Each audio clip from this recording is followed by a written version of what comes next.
Wabah Corona melanda. Saatnya bersatu untuk Indonesia. Kita semua adalah bagian aksi penyelamatan bangsa. Sedekah pangan terbaik kita, solusi kehidupan jutaan saudara yang kini teramat membutuhkan. Ayo, kuatkan Indonesia. Kirimkan kepedulian kita. Bersama ACT. Aksi cepat tanggap. Allah, kita masih terus bersama Abi dan Uma. Bagaimana seorang ibu di Ramadan? Ya, padahal itu waktu yang paling mustajab untuk berdoa. Bahkan Rasulullah SAW bersabda bahwa innalis shaim da'watan la turad. Gitu ya, sebenarnya nggak usah repot-repot gitu. Jadi kalau seandainya dari awal kita sudah sepakat sekeluarga bahwa nanti takjilnya hanya ini gitu ya, kita sudah.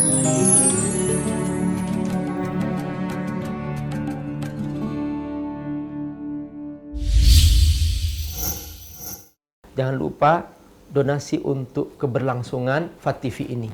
Insya Allah semua yang Anda donasikan Allah akan mengganti dengan lipat ganda, karena di sini Anda beramal jariah. Ayo bergabung dalam dakwah FAT-TV. Semoga Allah berkahi. Assalamualaikum warahmatullahi wabarakatuh. Saudaraku rahimakumullah, kita masih terus bersama Abi dan Uma. Bagaimana seorang ibu di Ramadan? Nah, kali ini kita akan ngobrol-ngobrol tentang buka puasa ya, Ma ya? Tentang buka puasa. Jadi buka puasa ini sebetulnya Saat-saat yang ditunggu-tunggu sebenarnya. memang itu semua orang sudah nunggu itu. Saat-saat bahagia lah yang disebutkan Bahkan, dalam hadis ya. iya. Kebahagiaan kita itu ketika menjelang buka puasa gitu ya. Benar, bahkan sampai ada orang itu saking sibuk menunggu buka puasa sampai lupa ibadahnya. Padahal itu ngabuburit ya, nggak jelas. ya, padahal itu waktu yang paling mustajab untuk berdoa. Bahkan Rasulullah SAW bersabda bahwa innalis shaim da'watan la turad. Sesungguhnya orang berpuasa itu mempunyai waktu yang sangat mustajabud doa. Allah tidak pernah menolak doanya, terutama qabla iftar, menjelang buka puasa. Jadi seharusnya sudah salat asar itu dia sudah banyak berzikir ya. Makanya ada dalam Al-Qur'an itu istilahnya zikir itu bukrata wa asila. Bukra artinya waktu pagi, asila waktu sore. Jadi sebetulnya itu memang sudah menjadi pribadi seorang mukmin, dia berzikir pagi hari, berzikir sore hari. Nah, kalau di Ramadan memang dia harus memaksimalkan waktu untuk berzikir itu. Mengapa? Karena memang dia diberi kesempatan oleh Allah Subhanahu wa taala untuk memaksimalkan detik-detik yang sangat mahal itu, dan mintalah kepada Allah Subhanahu wa taala. Ingat, doa itu diulang-ulang tidak ada masalah. Kita minta surga, minta dilindungi jangan sampai masuk neraka. Jangan hanya minta urusan dunia, jangan hanya minta urusan-urusan kepentingan sesaat. Mintalah kepada Allah Subhanahu wa taala. Justru di Ramadan kita punya kesempatan luar biasa. Doa adalah sangat mahal waktu menjelang buka puasa. Nah, seringkali banyak orang lalai. Ya, Ma ya. Banyak orang lalai ketika menjelang buka puasa itu. Nah, kira-kira tipnya apa sih, Uma? Uma sebagai seorang ibu nih. Jadi keluarga kita akan lalai kalau memang ibunya ini tidak mempunyai persiapan ya ketika buka puasa. Jadi kalau misalnya ibu males gitu ya, ini kan kamu jalan deh nyari ini nyari itu gitu. Nah, itu akan buang waktu gitu. Sebenarnya di pertama kita sudah jelaskan ya bahwa ada tips-tipsnya, ada langkah-langkahnya, di antaranya ada sudah menyiapkan menu gitu ya. Jadi ketika misalnya mau berbuka puasa sama seperti sahur menyiapkannya, kita berusaha untuk bisa menyiapkan yang di sana ada sayurnya, ada proteinnya, daging dan lain sebagainya, atau misalnya semampu kita sudah siapkan supaya ketika menjelang Ramadan tuh kita udah nggak bingung dengan menyiapkan segalanya. Apalagi takjil itu artinya ketika ingin buka puasa itu hanya sekedar yang manis-manis misalnya seperti kurma dan air putih. Sebenarnya seperti itu sudah sunnah gitu ya. Sebenarnya nggak usah repot-repot gitu. Jadi kalau seandainya dari awal kita sudah sepakat sekeluarga bahwa nanti takjilnya hanya ini gitu ya, kita sudah, itu nggak akan pusing kita mikirin sampai ngabuburit mencari kesana kemari gitu ya. Kita sudah persiapkan sebelumnya. Kenapa? Karena kita harus maksimalkan supaya pada waktu itu kita bisa berzikir, bisa berdoa gitu ya, bisa berharmonisasi di meja makan gitu ya. Dan itu tidak akan membuang waktu kita. Yang menjadi masalah tuh gini, Ma. itu kan orang kalau sudah mau masuk buka puasa tuh mau semuanya mau dimakan itu. Ya, jadi Nah, biasanya ibu-ibu tuh menyiapkan segalanya, ada cendol, ada kolak, es ya ada es es buah, teler, es buah, masya Allah, kolak.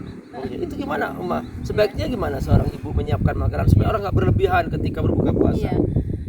Semua mungkin tergantung event juga ya. Kalau misalnya harian kita sudah menyiapkan segala sesuatunya dengan sesimpel mungkin, karena ketika orang berbuka puasa itu hanya bayang-bayang aja kayak pengen ini pengen itu, tapi setelah udah berbuka puasa kayaknya dengan air dengan kurmanya udah cukup gitu sebenarnya gitu ya.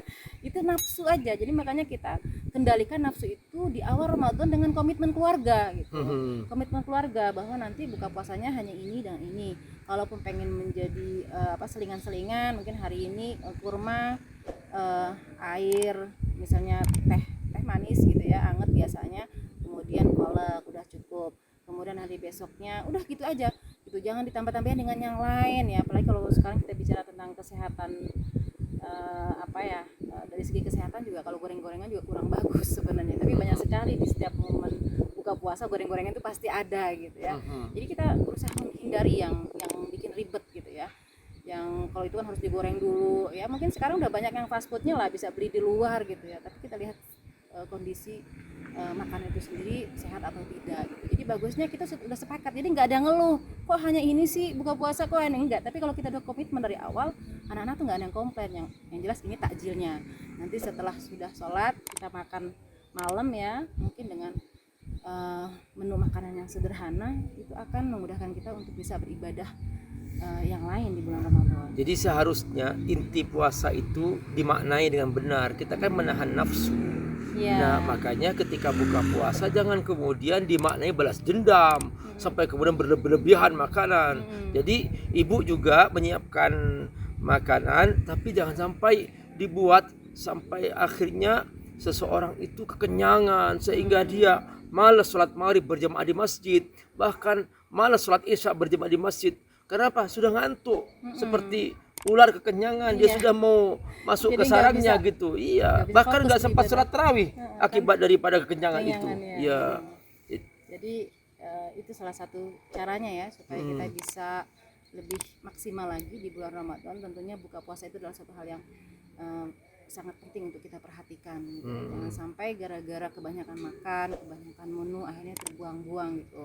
Makanya nanti di step selanjutnya kita akan bicara tentang Ramadan dan sedekah ya. Benar ya. Ya, karena memang ini bagian dari amalan-amalan yang harus kita lakukan di bulan Ramadan untuk mendapatkan melipat ganda pahala dari Allah Subhanahu wa taala. Jangan sampai karena kita berlebihan makan buka puasa justru menghalangi ibadah-ibadah yang lain. Malas baca Quran, malas qiyamul lail.